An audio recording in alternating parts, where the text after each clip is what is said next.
بسم اللہ الرحمن الرحیم۔ السلام علیکم۔ ویلکم ٹو AS ناولز ان۔ کیسے ہیں آپ سب؟ امید ہے خیریت سے ہوں گے۔ آج جو ناول میں آپ کے لیے لائی ہوں اسے تحریر کیا ہے کنیز نبوی نے، اور ناول کا نام ہے صنم سے صمد تک۔ تو آئیے شروع کرتے ہیں۔ سمندر کی بے کراں وسعتیں تا حد نگاہ پر محیط تھیں۔ ٹھاٹے مارتے بحر بے کراں کے کنارے منتظر حسنین کی نگاہ ایک منظر پر اٹک کر رہ گئی۔ وہ لڑکپن کا جوش رکھنے والا لڑکا سمندر کی طرف بڑھتا، لہر قریب آتی تو بھاگنے سے اجتناب کرتا۔ کبھی وہ جیت جاتا تو کبھی لہریں۔ ارتکاب و اجتناب کے انوکھے کھیل میں کیسا سرور تھا۔ اس مسرور سے لڑکے کو دیکھتے ماضی کا کوئی سما اس کی آنکھ میں اتر آیا تھا۔ جب سمندر ایسی گہری آنکھوں والی کی پلکوں کی جھالر پر اس کی اشد انگلی کا پورا ٹکا۔ محبت، اجتناب و ارتکاب کے بیچ کیسی سہمی سہمی خوف زدہ رہتی ہے۔ امید و بیم کی یہ کیفیت گھائل کرنے کے لیے کافی ہے۔ اجتناب و ارتکاب ہجر و وصال کے کنارے ہے۔ ان میں سے ایک مکمل اختیار کرنا کم از کم آدمی کو ایک کنارے کے سپرد تو کر دیتا ہے، اور محبت کیف و مستی کے عالم میں کسی اونچ نیچ کے بغیر اپنی ڈگر پر سر نہوڑائے چلتی رہتی ہے۔ منتظر حسنین کی انگلی کا پور بھیگ گیا۔ اس نے زندگی میں پہلی بار اس کو شانوں سے پکڑ کر تھام لیا۔ اس وقت وہ خود اپنے احساسات کے شعور سے قاصر تھا۔ وہ محبت تھی یا ہمدردی؟ ایک سسکی اس کے شانے کے پار اتر کر مٹی میں مل گئی۔ منتظر حسنین، میں تمہارے بغیر کچھ بھی نہیں۔ میرے دل کی شادابی اگر تمہارے وصل سے بہرمند ہے تو دل کی ویرانی تمہارے ہجر سے متصل۔ آنسو بھیگی آواز کی لڑکڑاہٹ نے 5 فٹ 9 انچ کے منتظر حسنین کو لڑکھڑا دیا تھا۔ اس نے مضطربانہ نگاہ ارد گرد دوڑائی جیسے اس کو تلاشتا ہو۔ رات شام کے شانے پھلانگ کر اتر آئی۔ سمندر اس کی تنہائی بانٹنے اس کے پاؤں میں آ پڑا۔ ریت پاؤں کے نیچے وقت کی ذرا سرکتی جاتی تھی۔ سمندر ایسی محبت رکھنے والی لڑکی کی یاد کی امر بیلیں اس کے روئیں روئیں سے نکل کر جسم و جان سے لپٹی جا رہی تھی۔ سفر تاریخ کا ہو، زندگی کا یا محبت کا، یہ ایک زمین سے دوسری زمین تک کا ہمیشہ روح اور جسم کو مضطرب و مزمحل، دکھی اور تھکا دینے والا ہوتا ہے۔ وہ اس کے سفری بیگ میں چیزیں سمیٹتے ہوئے بولی۔ وہ تولیے سے منہ پونچھتے مسکرایا۔ لگتا ہے تم ان سارے سفروں کا ادراک رکھتی ہو۔ ہم تو جہاں ہیں وہیں مگن ہیں۔ اس نے گہری سانس بھری۔ شاید ہمارے جیسے لوگ ہمیشہ ہی اسیر ادراک رکھتے ہیں۔ متبسم ہو کر منتظر حسنین پر نظر مرکوز کی۔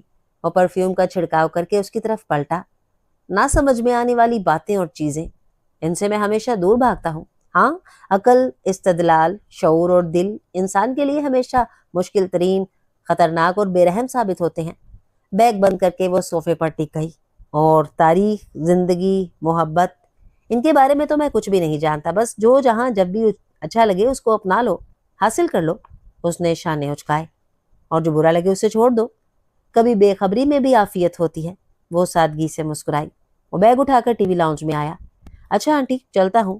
8 دن بعد پھر آپ کا مہمان بنوں گا، وہ کہتے ان کے سامنے جھک گیا۔ انہوں نے شانوں سے پکڑ کر پیشانی کا بوسہ لیا۔ مہمان کیوں بیٹا، یہ تمہارا اپنا ہی گھر ہے۔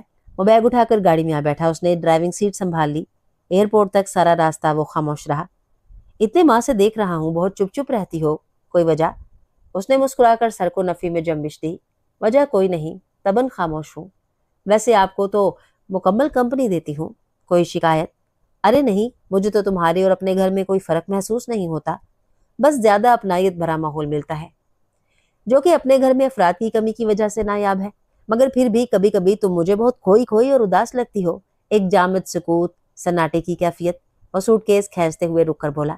وہ لمحہ بھر کے لیے سن سی رہ گئی، مگر دوسرے ہی لمحے اس نے اپنی بکھرتی دھڑکنوں پر قابو پا لیا۔ کیا یہ میرے جذبے سے واقف ہو چکا ہے؟ اس نے بغور اپنے ساتھ چلتے منتظر حسنین کو دیکھا، جس کے چہرے پر بے فکری اور لاؤبالی پن دیکھ کر اس نے اپنی سوچ کی نفی کی۔ میرے خیال سے میرا اکلوتا پن اس کا بڑا سبب ہے، اور شاید کچھ ہاتھ بے تحاشا مطالعے کا بھی ہے۔ وہ بھویں سکیڑ کر لاپرواہی سے بولی۔ اچھا اب تم جاؤ، رات پھیلتی جا رہی ہے، آنٹی انتظار کر رہی ہوں گی۔ لاؤنج میں پہنچ کر وہ رکا۔ ویسے کہنے کی ضرورت تو نہیں، پھر بھی اپنا خیال رکھنا۔ مشورے کا شکریہ۔ اس کی ہنسی بے ساختہ تھی۔ وہ پلٹی، گاڑی کا لوک کھول کر بیٹھی اور ریورس گیئر لگا کر بغیر اس کی طرف دیکھے گاڑی سٹارٹ کر دی۔ بعض دفعہ اسے یہ سب کچھ خواب کی مانند محسوس ہوتا۔ सारी उम्र अच्छा खाने पीने पहनने ओढ़ने को तरसता ही रहा था, मगर अचानक इतनी आसाइशात सहूलियात, वो किस्मत पर हैरान भी था और नाज़ा भी। उसकी यादों में वो दिन पत्थर की तरह नक्श थे जब यूनिवर्सिटी के एडमिशन के लिए उसकी माँ ने अपना हक महर का हार बेचा था। उसने देखा था वो कितनी ही देर तक हार को लिए गुमसुम सी बैठी रही थी, मगर तब उसे एहसास नहीं था कि वो उस वक्त हार से बंधी कितनी ही खुशगवार यादों के हिसार में घिर चुकी हैं। उस वक्त आला तालीम का जुनून उसके सर पर सवार था। उसका मामू रिक्शा चलाकर गुजर बसर करता था। वो मानी जवानी में ही टीबी के मर्ज का शिकार हो गई थी और उसी में उनकी फोतगी हुई, और फिर कच्ची आबादी में बने घर में वो अम्मा और मामू रह गए। बिजली गैस पानी के बिल देकर वो उतना ही बचा पाते जिससे घर का राशन और इंटर तक उसके तालीमी अखराजात ही चला सके। रोजाना 50 रुपए जेब खर्च में वो कैसे गुजारा करता, ये वही जानता था। मामू की माली हालत देखकर वो कुलसता रह जाता। अब आंखों में आला तालीम के बाद अच्छी पोस्ट के ख्वाब उसके अंदर नई तवानाई भर देते। बस तालीम मुकम्मल करने की देर थी। मामू को तो मैं राज कराऊंगा। अच्छे इलाके में घर और जिंदगी की आसाइशात उसकी पहली तरजीह बन चुकी थी। जब भी अपने ख्वाब माँ को बताता, वो खुश होकर उसे दुआ तो देती, मगर साथ में ये भी नसीहत करती कि बेटा, तुम्हारे हिस्से का तो रिज्क तुम्हें हर हाल में मिलेगा, बस जराए हलाल इस्तेमाल करना। हमने तुम्हें हलाल लुकमा खिलाकर जवान किया है। तब वो फौरन अपनी साबिर शाकिर माँ के हाथ थाम कर चूम लेता और दिल ही दिल में रिज्क के हलाल का अहद पुख्ता कर लेता। अम्मा, मैं मेहनत करूंगा, 2 मुलाजमतें करूंगा, मगर हलाल लुकमे में हराम की आमेजिश नहीं करूंगा। तब उनके हाथ दुआ के लिए बुलंद हो जाते। मोहब्बत इंसान को मोम की तरह पिघला देती है, पानी की तरह बहा देती है, हवा की तरह उड़ा देती है, आग की तरह जला देती है, मट्टी की तरह दबा देती है। मैं हया हुसैन जिस मुआशरे से ताल्लुक रखती हूँ, वहाँ लड़कियों का अंदर ही अंदर सुलगना और शब भर आंचलों को भिगो देना यहाँ के रिवाज है। इस समाज ने अभी औरत को अपनी जिंदगी के फैसलों में मुख्तार नहीं बनाया। यहाँ औरत अभी तक जाती मलकियत तस्वुर की जाती है। वह मोहब्बत तो कर सकती है, लेकिन उसके इजहार पर पाबंदी है। हालांकि मोहब्बत तो इंसान को सब कुछ भुला देती है, मान, मर्तबा, हसब, नसब। मोहब्बत की वजह से शाही तख्त ठुकराए गए, बादशाह भिखारी बन गए और हुक्मरां मफ्तू हो गए। डायरी के आगे औराक खाली थे। वो जो बेटी की मिजाज पुरसी करने आए थे, उसके कमरे में हक्का बक्का खड़े थे। क्या हया का बुखार टेंशन का नतीजा है? मोहब्बत की तपिश है और मैं उसे बीमारी पर महमूल करता रहा। वो मुतफक्कर परेशान फौरन कमरे से निकले थे। 6 माह बाद वो गांव आए थे। खुशी से निहाल होती सब्ज हरियाली नजरों को तरावट बख्श रही थी। तांगे बाल से हल्की फुल्की गुफ्तगू करते हुए बारहा दिल हुमका नीचे उतरकर अपनी जमीनों में चहलकदमी करें और दोनों तरफ की पक्की फसलों को देख के खुश होते रहे।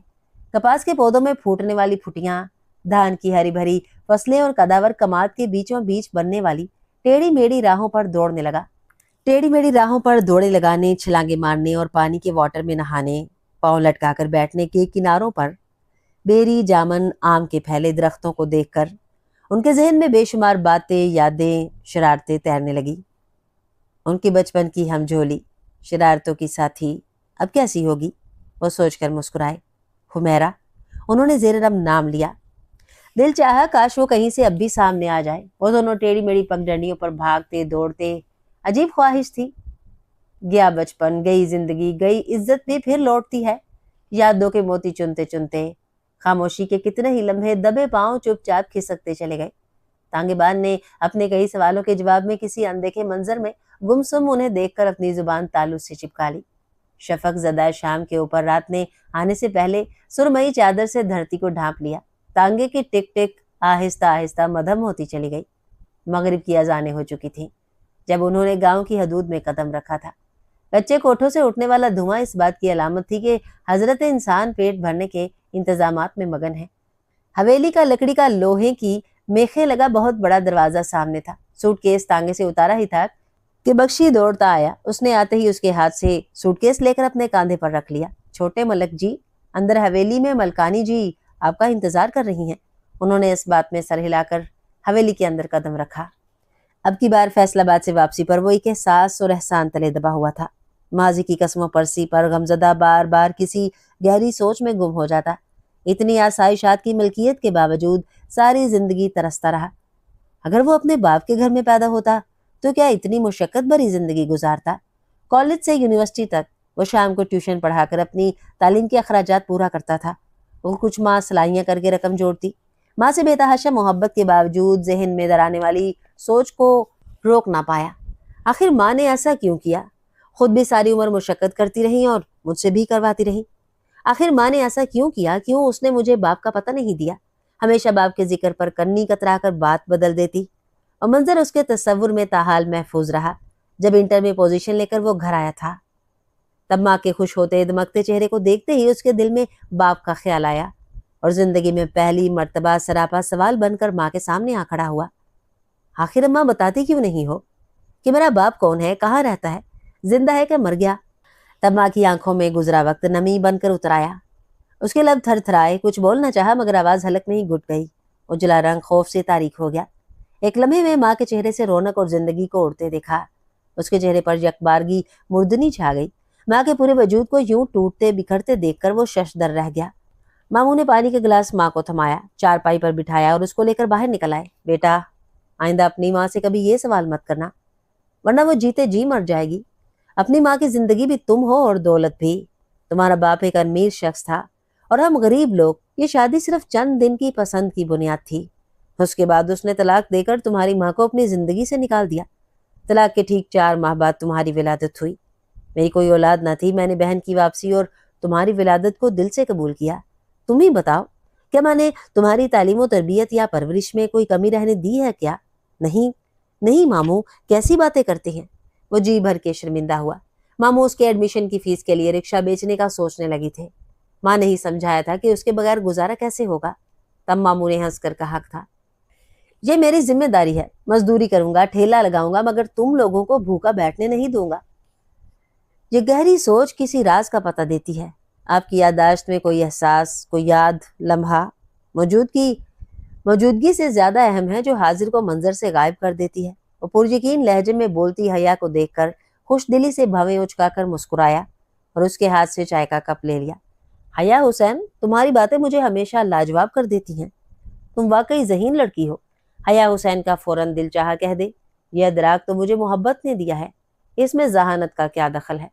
फिर अपने इस ख्याल को झटक कर बोली, ये तंज है, तारीफ, मजाक या खुशामद? वो खिलखिलाकर हंसा और इस लम्हे हया के दिल की धड़कनों ने यकीन दिलाया कि उसकी जिंदगी की सारी खुशियां उसकी हंसी से फूटती हैं। उनमें से कुछ भी नहीं, यह हकीकत और सच्चाई है। उसने पहली बार हया की आंखों में आंखें डालकर इंतहाई यकीन से कहा था और उसके लफ्जों की सच्चाई आंखों के रस्ते दिल के नेहा खानों में उतरने लगी। अम्मा, हुमैरा कैसी है? हुसैन रजा गरम पराठे के ऊपर रखे मक्खन के पेड़े में नवाला डुबोकर मुंह में रखते बोला, अच्छी है मेरी भतीजी, आज तो मुझे उनके पिंड ले चल। वो मुस्कुराते हुए बोली। उसके दिल में वहां जाने, उसे देखने, बात करने का इश्तियाक गड़कर बैठ गया। मीठी मीठी कसक दिल के किनारों से आ लपटी। फौरन बख्शल को आवाज देकर तांगा लाने को कहा। रास्ता उसके ख्यालात में कट गया। होश उस वक्त आया जब अम्मा उसे पुकार कर उतरने लगी। सबसे मिलने के बाद उसकी मतलाशी नजरें हमेरा को ही तलाशती रहीं। पता नहीं किस खूह में जा छुपी थी। तभी वो आ गई। उसके गीले बाल पुश्त पर फैले थे। शायद नहाकर निकली थी। वो आकर अम्मा के गले लग गई। फिर पलटकर बेनियाजी से उसे सलाम करने के बाद अम्मा से इतने दिनों बाद आने का शिकवा करने लगी। अम्मा उसे अपनी मसरूफियत, हुसैन रजा की जमीनों की देखभाल और पढ़ाई के बारे में बताती रही। अब की बार उसने नजर भरकर उसे देखा। वो मौके की तलाश में था। अम्मा जब नमाज पढ़ने के लिए वजू करने गई तो मौका मुयस्सर आ गया। कहाँ थी इतनी देर से? इतना इंतजार करवाया? बचपन वाली बेतकल्लफी लहजे में औद कर आई। किसने कहा था इंतजार करने को? लबों पर शरारती मुस्कुराहट मचली। दिल ने। उसने दोनों बाजू सीने पर बांध कर उसे देखा। अपने दिल को नकेल डालकर रख। वो हंसी। तुम्हें नकेल डाल दूं उम्र भर के लिए? खुद से बांध लूं? चल, बड़ा आया बांधने वाला। उसने घबरा कर इधर उधर देखा। तभी अम्मा के बोलने की आवाज आई। वो फिर शराफत से बैठ गया। वो उसे घूरते मुस्कुराकर बाहर निकल गई। फूफो, जाए नमाज बिछा दी है। जीते रहो बेटी, जीती रहो। अम्मा, मेरी फीस? माँ, हमने डरते डरते माँ से कहा। फुटबॉल के टुकड़े जोड़ती उसकी अम्मा ने एक नजर उसे देखा। कहाँ से लाऊं तुम्हारे लिए पैसे? यहाँ तो पेट नहीं पलता। सारी उम्र मेहनत की, फैक्ट्री के धक्के खाए, फिर भी 4 पैसे न जमा हुए। वो रूहान सी हो गई। उसने सर झुका लिया। इस छोटे से क्वार्टर में सारी जिंदगी छोटी छोटी चीजों के लिए तरसते गुजरी है। क्या तालीम हासिल करने की ख्वाहिश भी पूरी ना हो सकेगी? अम्मा, आज आखिरी तारीख है, ये फीस दे दें, बाद की ट्यूशन्स पढ़ाकर पूरी कर लूंगी। मिन्नत से बोली। इतना ऊंचा क्यों उड़ रही है? तू किस लिए? मैं तो तेरी शादी की तैयारी कर रही हूँ, एक एक पैसा जोड़ के बस कोई अच्छा रिश्ता आ जाए, उसके इंतजार में हूँ, वो नासिहाना अंदाज में समझाने लगी। अम्मा, शादी की बात ना करें, मुझे हर हाल में पढ़ना है, अच्छी जॉब करनी है, आगे बढ़ना है, उसने अज़म से कहा। अरे क्यों चढ़ गई है तुझे ख्वामखा की जिद? देख नईम, तेरे मुकद्दर में नहीं था, अब मुकद्दर से तो कोई लड़ नहीं सकता ना। वो मेरे मुकद्दर में जरूर होता अगर मैं भी आला तालीम याफ्ता और खाते पीते घराने से होती, तो उसे बचपन की मंगनी तोड़ने की जुर्रत नहीं हो सकती थी। अब मैं उसे किसी मुकाम तक पहुंच कर दिखाऊंगी। उसके लहजे में एक अजीब बेकरारी दर आई। तुझे अच्छी तरह पता है कि तेरा बाप नशई था, अभी दुनिया के तख्ते पर आए भी नहीं थी कि वो ऐसा गया कि फिर लौट कर ना आया। मुझे यकीन ही नहीं आया, मगर फिर रोते रोते सब्र आ गया और यकीन भी। और ना आंखें दुपट्टे के पल्लू से पहुंचते बोली, वो तो अल्लाह का शुक्र है कि मेरी बहन ने सहारा दिया। छत छुपाने को सर छुपाने को छत मिली, पेट भरने को मजदूरी, वरना तो हमारा मांस भी जानवर खा जाते। लाहौर में तो कोई भी हमारा ना था। अम्मा, ये दास्तान मैं बचपन से सुनती आई हूँ, मेरी फीस का मसला हल करें, वो खुशामदाना अंदाज में बोली। देख माहम, जो एक एक पैसा जोड़ के तेरे जहेज के लिए जमा करती हूँ, वो तू अपनी तालीम के चक्कर में उड़ा देती है। कहाँ से करूंगी तेरी शादी? बोल। अम्मा, क्यों परेशान होती हो? नौकरी करके सारे पैसे वापस लौटा दूंगी। हाँ, नौकरियां तो जैसे दरख्तों पर उगती हैं, ये तू राह चलते तोड़ लाएगी। अरे यहाँ तो अच्छे अच्छे घरानों के पढ़ लिख के सड़कों पर धक्के खाते फिरते हैं, बगैर रिश्वत सिफारिश के यहाँ नौकरी नहीं मिलती। खुर्शीद, अब दे भी दे, क्यों दिल तोड़ रही है बेटी का? उसने खुश होकर तख्त पर सिलाई करती खाला के गले में बाहें डाल दी, जो अपने नाम की मानिंद हमेशा उसके हक में अच्छी सलाह देकर माँ को ठंडा कर देती। अम्मा ने आधा जोड़ा हुआ फुटबॉल घुटनों से परे किया और उठकर संदूक से पैसे निकालने लगी। मोहब्बत के भी अजब अतवार हैं। अपने मुंतशिर ख्यालात की अंजुमन सजाते सजाते, आंखों में ख्वाब, दिल में दर्द, जहन में तस्वीरें यार सजाए मोहब्बत के कारहुरन में मुतजस्सिस व मसरूफ रहते हैं। मैं, हया हुसैन, उसे देख के ही असीर हो गई। हालांकि वो इतना खूबसूरत नहीं कि देखने वाले ठिठक कर रह जाएं, वो हुस्न की उस मेराज पर भी नहीं कि एक बार देखने के बाद बार बार देखने को दिल चाहे। मैं इस एहसास को समझने से मुकम्मल तौर पर कासिर हो चुकी हूँ कि फिर मैं उसे देखकर क्यों पत्थर की हो गई, एक ही जगह जमकर आगे ना बढ़ सकी। मेरी नज़र उससे हटती नहीं। वो मेरी बिनाई, अकल से शनासाई, दिल से दानाई यक लफ्ज़ वो मेरी बिनाई, अकल से शनासाई, दिल से दानाई यक लहजा चुरा कर ले गया। मुझे एक ही मंजर ने मबहूत कर दिया और मैं, हया हुसैन, किसी मंदिर की देवदासी की तरह उसके चरणों में पड़ी हूँ, उसके सामने हाथ जोड़े, आंखें मूंदे, मुंतजिर। गजनवी की तरह आया और मुझे मफतू करके मेरी जात का सोमनाथ ढा दिया। लिखते लिखते हाथों पर भी मोहब्बत की थकन उतर आई थी। उसने सर राइटिंग टेबल पर रख दिया। बॉलके से दस्तक देकर बेटी को गुड नाइट कहने कमरे में आए थे। उसे सोता पाकर राइटिंग टेबल पर पड़ी डायरी उठा ली। मुंतजिर हुसैन। शुमाली इलाकों के पहाड़ों की बर्फबारी से फूटने वाली एक सर्द कोहर में लिपटी शाम लाहौर गवर्नमेंट कॉलेज के अस्पताल के कमरा नंबर 19 के बाहर उतर आई। चौकोर कमरे में 4 बेड थे। कोने में पड़े बेड पर लेटा हुआ हुसैन रजा कोर्स की किताबों से मुंह मोड़े दीवाने गालिब में महव था। दिल से तेरी निगाह जिगर में उतर गई, दोनों को एक अदा में रजामंद कर गई। गजल का एक एक मिसरा उस पर वारफ्तगी तारी करता रहा। हुमैरा का वजूद उसके सामने मुजस्सम हो गया, गो के उसके पास खतो कासदो फोन की मानिंद भरपूर वसीला इजहार का जरिया न था, मगर इसके सामने आते ही हुमैरा के लब मुस्कुरा उठते, चेहरे की ताबनाकी और शुगुफ्ता बयानी अरूज पर होती। उसकी एक एक अदा इस बात की गवाही देती कि हुसैन रजा की मोहब्बत में गिरफ्तारो सरशार है। इस मौसम सरमा में वो फौरन गांव आने के अर्जेंट तार पे सामान सफर बांधकर रेल में आ सवार हुआ। अजब तरह के वसवसों के नाग उसे डस रहे थे। माँ टीबी की मरीज थी, पता नहीं क्या हुआ जो यूं बुलवाया गया। माँ के लिए दुआएं मांगता स्टेशन पर उतरा तो खानदानी तांगाबान को ना पाकर जी जान से होल उठा। यकीनन कोई परेशानी की बात है, वरना ऐसा तो कभी ना हुआ कि मैं लाहौर से आऊं और सवारी पहले से स्टेशन पर मौजूद ना हो। वो सूटकेस उठाकर तांगा किराए पर करके आ बैठा। सारा रास्ता सर हाथों में दिए वो परेशान बैठा रहा। कोई ख्याल, कोई मंजर उसकी तवज्जो खींचने में नाकाम रहा। सब खैर है ना? सामने से दौड़ते हुए आने वाले बख्शल से बेताब होकर पूछा। हाँ हाँ छोटे मलक जी, मलक हसनैन रजा की शादी है, भाई की। उसे खुशगवार हैरत में घेरा। تمہارے ماموں کاروبار کے سلسلے میں کراچی جا رہے تھے، میں نے پکڑ لیا، پہلے مجھے بیٹی بیاہ کر دو پھر چھوڑوں گی، بس آنن فانن تیاری ہوئی، جلدی میں تمہیں تار بھیجا۔ ماں مسلسل جوش سے بولتی جا رہی تھی مگر اس کے پاؤں سے زمین کھسک گئی۔ اس کی مثال اس مسافر کی سی تھی جو منزل پر پہنچ کر تہی دامن رہ گیا ہو۔ تقدیر کی لکھی ازلی تحریر اس کی زندگی کی لوح پر برق رفتاری سے رقم ہو گئی اور وہ اپنی ازلی سست رفتاری کے باعث حسن کی جلوہ گاہ سے ہجر کی خلوت گاہ میں ساکت و ساکن رہ گیا۔ محبت اپنی ساری حشر سامانیوں سمیت اس کے پیش قدم رہی، وہ سر اٹھائے اس کے ہم قدم رہا، مگر جب سر اٹھایا تو ہجر کی طویل مسافت پر تنہا کھڑا تھا۔ حسین رضا نے شادی کی ساری رسومات میں بخار میں جلتے ہوئے غائب دماغی کی کیفیت میں حصہ لیا، مگر وہ تباہ کن ساتھ جب منہ دکھائی کے لیے دیور کو پکڑ کر آگے کر دیا گیا۔ برجائی کو سلامی دے پگلے، اماں کی سرشار آواز ابھری۔ اس لمحے محبت کی تپش اور نارسائی کی آگ میں جلتے ہوئے حسین رضا کی لال بھبوکا آنکھوں میں ساری تلخی، سارا کرب سمٹ آیا۔ اس وقت حسین رضا کے نام پر حسنین رضا کے پہلو میں بیٹھی دلہن نے بے خودی سے آنکھیں کھول کر سامنے دیکھا۔ بس یہی لمحہ قیامت خیز تھا۔ حسین رضا کے انگ انگ سے پھوٹ کر نکلنے والی بے وفائی کے تانوں نے اسے جلا کر رکھ دیا۔ رات ہونے تک دلہن کی طبیعت خراب ہوئی، کسی نے نظر لگنے کی قیاس آرائی کی تو کسی نے جن و پری کے سائے کی خبر اڑائی، کسی نے جادو ٹونے کو قصوروار ٹھہرایا، مگر حسنین رضا کے لیے صرف سہاگ رات ہی نہیں، ساری عمر کے لیے کمرہ بدری مقدر ہوئی۔ حمیرہ کو آئے دن پڑنے والے بے ہوشی کے دورے طویل ہوتے گئے، یہاں تک کہ ماں پوتے کی آس میں قبر میں جا سوئی۔ حسین رضا نے شہر میں ہی تعلیم کی تکمیل کے بعد کاٹن فیکٹری میں مینیجر کی جاب کر لی۔